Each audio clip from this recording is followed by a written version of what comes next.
5 जुगाड़ू बहू का लकड़ी और घास का घर। देखो, बाहर जाकर उन 5 लड़कों को बुलाओ। बोलो मालिक ने अपने ऑफिस में बुलाया है। ठीक है साहब, अभी बुला देता हूँ। राजू ऑफिस से बाहर निकलता है और 5 भाइयों के पास आकर कहता है, अरे तुम 5 यहाँ खड़े हो, वहाँ साहब तुम्हें काम के लिए बुला रहे हैं। काम नहीं करना क्या तुम्हें? अजीब बात है, इससे पहले कभी मालिक ने हमें अपने ऑफिस में कभी नहीं बुलाया। अरे चलो भैया, ये तो जाने के बाद ही पता चलेगा कि क्या बात है। 5 भाई एक साथ जगदीश के ऑफिस में पहुंच जाते हैं। ये 5 बॉक्स हैं। इन 5 बॉक्स के अंदर बहुत कीमती चीज है। तुम 5 को एड्रेस दे रहा हूँ। इस एड्रेस पर तुम्हें अपनी बाइक से ये सामान छोड़ कर आना है। जगदीश उन्हें एड्रेस देता है जो कि बहुत दूर का होता है, जैसे उत्तराखंड, हिमाचल, नैनीताल, मनाली, सूरत। मालिक, ये तो बहुत दूर पहुंचाना है। देखो, मेरे लिए तुम ये काम करो। इस एक डिलीवरी को पहुंचाने का मैं तुम्हें पूरा 1 लाख रुपया दूंगा, वो भी एक को। तुम 5 भाइयों के पास 5 लाख रुपए हो जाएंगे। पैसों की लालच में आकर 5 भाई सामान लेकर अपनी अपनी बाइक में पेटी बांधकर निकल जाते हैं, लेकिन उन्हें ये जरा भी पता नहीं था कि उनकी गाड़ी में जो बॉक्स रखा है वो इलीगल है। 5 भाई एक एक करके पुलिस वालों के हाथों पकड़े जाते हैं। चलो अपनी गाड़ी के पेपर दिखाओ, लाइसेंस, और हाँ, इन पेटियों के अंदर जो सामान रखा है उसे भी दिखाओ। अमित गाड़ी के कागज और लाइसेंस तो पुलिस वाले को दे देता है, लेकिन फिर पुलिस वाला बाइक पर रखे बॉक्स को खोल कर देखता है। आखिरकार मुझे ये सामान मिल ही गया। हाँ, तुम इलीगल सामान लेकर जा रहे हो, तुम्हें अब हमारे साथ जेल चलना होगा। तुम्हें तो उम्र कैद की सजा होगी। हर पुलिस वाला उन 5 भाइयों को यही बोलता है। वो 5 अपनी जान बचाने के लिए जैसे ही भागते हैं, पुलिस वाले उनके ऊपर शूट कर देते हैं और वो वहीं मर जाते हैं। जब इसकी खबर जगदीश को मिलती है तो वो पुलिस वालों को पैसा देकर मुंह बंद कर देता है और सारे इल्जाम उन भाइयों के ऊपर ही लगवा देता है। देखिए, मैं पुलिस वाला बोल रहा हूँ। एक एनकाउंटर में आपके 5 बेटे मारे गए हैं क्योंकि वो इलीगल धंधा करते थे। डेड बॉडी आपको जेपीजी हॉस्पिटल में मिल जाएगी। इतना कहकर पुलिस वाला फोन काट देता है और इधर शकुंतला ये सुनते ही फूट फूट कर रोने लगती है। नहीं, ऐसा नहीं हो सकता है। हे भगवान, ये तूने क्या किया? तूने तो मुझसे मेरे 5 बेटे एक साथ छीन लिए। हाय, आखिर किसकी बुरी नजर लगी है मेरे घर पर? अब मैं क्या करूं? शकुंतला के मुंह से ये सुनते ही उसकी 5 बहुएं फूट फूट कर रोती हुई चूड़ियां तोड़ देती हैं। उनके हंसते खेलते परिवार को किसी की काली नजर लग गई थी। इस हादसे के बाद शकुंतला को एक बहुत बड़ा हार्ट अटैक आता है, जिसके चलते वो सीधा अस्पताल पहुंच जाती है। देखो, आपकी सास को बहुत बड़ा हार्ट अटैक आया है। इनके इलाज में कम से कम 7 से 8 लाख रुपए लग जाएंगे। अगर आप पैसे का जुगाड़ करते हैं तो हम इलाज करना शुरू करेंगे। हे भगवान, इतना सारा पैसा हम लोग कहाँ से लेकर आएंगे? हमारे पास तो एक फूटी कौड़ी भी नहीं है। हमारे पास हमारा मकान है और मकान के अंदर कुछ सामान। अगर हम वो बेच दें तो माँ जी के लिए इलाज के पैसे जोड़ सकेंगे। कृति के कहने पर वो 5 बहुएं घर को भेज देती हैं और घर के अंदर जितना भी फर्नीचर होता है वो भी धीरे धीरे उन्हें बेच देती हैं, जिसके चलते 8 लाख उनके पास हो जाते हैं और वो डॉक्टर को दे देती हैं। डॉक्टर साहब, फीस हमने जमा कर दी है, बस हमारी माँ जी को बचा लीजिए। उनके अलावा हमारा इस दुनिया में अब कोई नहीं है। डॉक्टर फीस जमा होने के बाद शकुंतला का इलाज शुरू कर देता है। इलाज के बाद शकुंतला ठीक तो हो जाती है, लेकिन उनका सब कुछ जा चुका था। ठीक होने के बाद वो फुटपाथ पर रहने लगते हैं। हे भगवान, ये क्या हो गया? हमारा कितना बड़ा घर था, आज हम इस फुटपाथ पर रह रहे हैं। कोई बात नहीं माँ जी, एक दिन सब ठीक हो जाएगा। माँ जी, अब आप ज्यादा मत सोचो, आपको आराम करने की सख्त जरूरत है। 5 बहू अपनी सास को सुला देती हैं। अब फुटपाथ पर गर्मी में सास बहुओं को रहना पड़ता है, लेकिन अब खाना खाने के लिए उन्हें पैसों की जरूरत थी और इसी के चलते 5 बहू काम ढूंढने जाती हैं।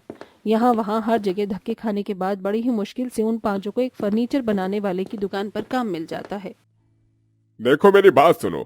शहर से लकड़ियां लाने में टैक्स भी लगता है, गाड़ी का खर्चा भी, और साथ में वहां से लकड़ियां भी महंगी पड़ती हैं। तुम 5 को ज्यादा कुछ नहीं करना, बस जंगल से साफ लकड़ियां काट कर लानी है। बाकी मेरे पास मशीन है, मैं अपने आप उन्हें काट कर फर्नीचर बनाने लायक तैयार कर लूंगा। ठीक है मालिक, जैसा आप कहेंगे हम आपके लिए कर देंगे, बस आप हमें हमारी तनख्वाह हर हफ्ते दिया करना। शीतल के कहने पर मालिक उनकी बात मानता है, जिसके बाद 5 बहू जंगल से लकड़ियां काटकर अपने मालिक को दे देती हैं और उसके यहाँ काम करने के सहारे से वो 2 वक्त की रोटी खाती हैं। वहीं दूसरी तरफ फुटपाथ की जमीन पर सोने की वजह से शकुंतला को कमर में बहुत ज्यादा दर्द होने लगता है। हे राम, मेरी तो बहुत कमर दर्द हो रही है। माँ जी, दवाई के लिए पैसे तो नहीं है, लेकिन आपकी कमर का इलाज मैं कर सकती हूँ। सरसों के तेल में लहसुन को गर्म करके मैं आपकी कमर पर मल दूंगी तो आपका दर्द कम हो जाएगा। ये जुगाड़ लगाकर गीता शकुंतला की कमर पर तेल मलती है, जिससे उसकी कमर का दर्द ठीक हो जाता है। अरे वाह बहू, तेरे इस तेल ने तो दवाई से भी बेहतर काम किया। गरीबी में ये जुगाड़ बहुत काम आया बहू। अगले दिन पांचों बहू फिर से जंगल लकड़ियां काटने पहुंच जाती हैं, जहां वो लकड़ियां काटते हुए सोचती हैं, मेरे पास एक आइडिया आया है, क्यों ना हम घास और लकड़ी से घर बनाएं। फुटपाथ पर रहने से तो अच्छा होगा कि हम अपना घर बना लें। सही कहा, हम ये कर सकते हैं। आज थोड़ी लकड़ियां काटकर फुटपाथ पर ले जाएंगे और फिर हम अपना खुद का घर बनाएंगे।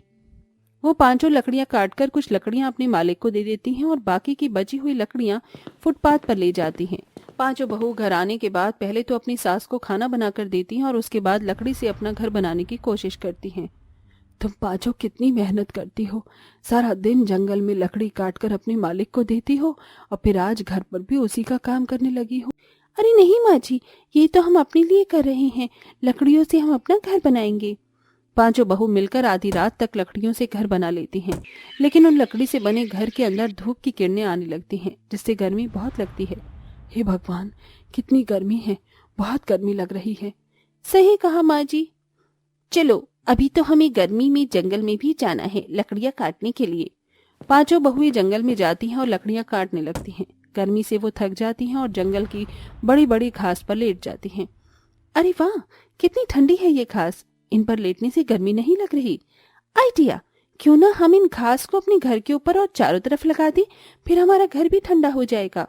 ये तो बहुत बढ़िया जुगाड़ है। उस दिन फिर से पांचों बहुएं अपना जुगाड़ लगाकर घास काट के अपनी लकड़ी के घर पर लगा देती हैं, जिससे घर में काफी ठंडक हो जाती है।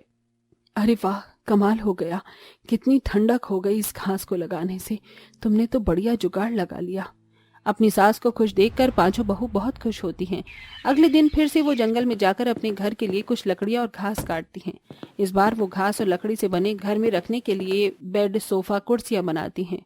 देखो तो सही, शकुंतला की बहुएं तो पूरी जुगाड़ू हैं। हाँ बहन, हमारी बहुएं तो सिर्फ चूल्हा चौका ही करती हैं, लेकिन शकुंतला बहन की बहुएं तो काम भी करती हैं और अपने जुगाड़ से इन्होंने देखो घर की जरूरत का सारा सामान भी बना लिया। देखो तो, लगता है घास से बिस्तर बना रही हैं बहुएं मिलकर। मेरा भी मन कर रहा है कि मैं भी इनसे अपने घर के लिए घास और लकड़ी से कुछ बनवा लूं। बेचारी पांचों बहुएं घास के बिस्तर बना रही होती हैं। उस वक्त और मजबूत घास से उनके हाथ भी छिल जाते हैं, जिसके बाद वो पांचों काम करने मालिक के पास पहुंचती हैं, लेकिन उनका मालिक गुस्से में उनसे कहता है, जब से तुम पांचों मेरे पास काम पर लगी हो, मेरा तो धंधा ही चौपट हो गया है। हर कोई तुम्हारे उस जुगाड़ू घर और फर्नीचर का ही पूछता है, इसलिए अब तुम यहाँ से चली जाओ, मैं तुम्हें काम पर नहीं रख सकता। इस तरह कहकर मालिक उन्हें अपने काम से निकाल देता है और पांचों बहुएं बहुत उदास होकर घर लौटती हैं। क्या हुआ, तुम इतनी मायूस क्यों हो? मालिक ने हमें काम से निकाल दिया, अब हम लोग क्या करेंगे? तुम्हें पता है, तुम पांचों इतनी जुगाड़ू हो कि पूरे गांव में जुगाड़ू बहू के नाम से फेमस हो गई हो, और इतनी छोटी सी समस्या का जुगाड़ तुमसे नहीं निकला।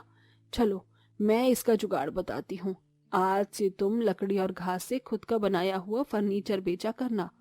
अपनी सास की बात से पांचों बहुएं बहुत खुश होती हैं। अगले दिन से वो अपने खुद के काम के लिए जंगल से लकड़ियां और घास लाकर लोगों के लिए घास और लकड़ी से बने हुए फर्नीचर को तैयार करने बेचती हैं। इधर उनके मालिक का काम पूरी तरह बंद हो जाता है, जिसके चलते उसे अपनी गलती का एहसास होता है और वो उनसे माफी मांगता है। मुझे माफ कर दो, मैंने तुम्हें अपने काम से निकाल दिया था, लेकिन अब मुझे अपनी गलती का एहसास है। क्यों ना हम इसी काम को पार्टनरशिप में करें। पांचों बहू अपने मालिक के साथ पार्टनरशिप में काम करने के लिए तैयार हो जाती हैं, जिसके बाद उनका काम बहुत अच्छे से चलता है।